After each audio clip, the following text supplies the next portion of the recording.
L'extraordinaire chronique cinéma de Benjamin. Chers toutes et tous, la chronique cinéma de Benjamin Gomez, numéro 450, vous salue. Salut. En direct d'une galaxie lointaine, très lointaine, car est sorti hier Star Wars épisode 1, La menace fantôme, mais en 3D.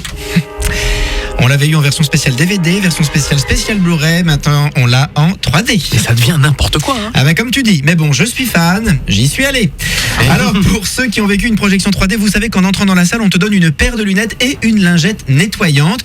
Sauf que la lingette, c'est pour laver les verres, sans doute, hein, mais la fonction antibactérienne est surtout là pour nettoyer les branches et la monture. Non mais attendez, réfléchissez. Si le mec qui avait tes lunettes à la séance d'avant se traîne depuis 15 ans un eczéma purulent du cuir chevelu avec complications infectieuses, t'es quand même bien content de passer un coup de chiffon sur les restes de peau morte encore collés aux entournures. Oh mon Dieu.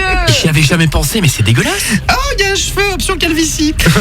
Et d'ailleurs, le spectateur à ma gauche doit être hypocondriaque. Il a enfilé des gants médicaux avant de se mettre à frotter. Le film commence.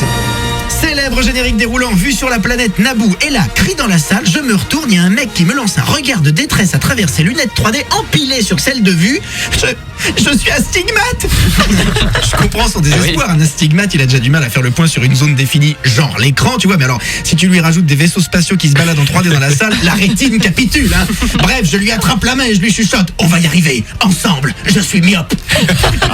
Ah, la solidarité à 2 balles. Et oui, et c'est là que Jar Jar Binks débarque à l'image. Qui c'est ça? Alors Jar Jar dans Star Wars, c'est le batracien de 2m12 qui parle comme ça. Missa, content, boss, sauvé. Et qui, comme un escargot, a les yeux au bout de 2 antennes, hein. Alors entre parenthèses, heureusement que sur Naboo, la 3D n'est pas encore implantée, parce que des yeux comme ceux de Jar Jar pour traverser un passage à niveau en toute sécurité, c'est sensationnel, mais pour un ingénieur de chez Dolby Vision 3D, c'est une tuile. Le mec s'en relève pas, fin de carrière, tu vois. Course de pod racer, 12 bolides lancés à 800 km/h à effet d'optique, la stigmate fond en larmes tellement il a mal aux yeux, mais George Lucas est impitoyable. Finale. Duel au sabre laser, t'as 4 néons qui s'agitent en relief. Pour le binoclard derrière moi, c'est le coup de grâce, crise d'épilepsie directe qui avale sa langue. L'hypochondriaque à ma gauche s'en mêle. Est-ce qu'il y a un ophtalmo dans la salle? Fin du film, j'ai perdu 2 dixièmes à chaque œil. Bonne journée en 3D et bon film en 2D. Retrouvez tous les podcasts sur wifm.fr.